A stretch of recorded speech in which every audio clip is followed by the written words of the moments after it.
Dr. Richard Friedman. I'm an attending psychiatrist at NewYork-Presbyterian Hospital. I've been on the faculty at NewYork-Presbyterian Hospital since 1987, and I would say that one of the great strengths of this academic institution is that it combines cutting-edge scientific research with the best clinical care you could get. I'm also the director of the Psychopharmacology Clinic in the Department of Psychiatry, where I have an interest in treatment-resistant depression, that is, patients who have failed to respond to the usual and customary treatments. I'm involved in testing investigational drugs for the treatment of depression. Some of these drugs are not yet approved by the FDA, so they're investigational, and some of these trials are for patients who have difficult-to-treat depression.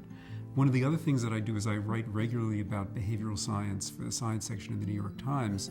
I've written about very diverse kinds of topics, a wide variety of topics that range from issues in psychotherapy to biological treatments. My latest article for the Science Times is going to be on the issue of postpartum depression in men, something that I think will surprise the public. One of the interesting things about male postpartum depression is it's probably not just social or emotional, environmental.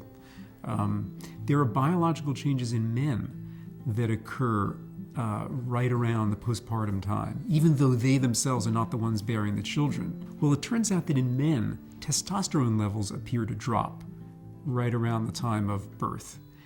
And it's interesting to speculate about that because testosterone is the male hormone that everybody associates with virility, masculinity, and aggression. Well, if the levels drop, it may make men more affiliative, they can bond more easily with their kids, and they're less aggressive.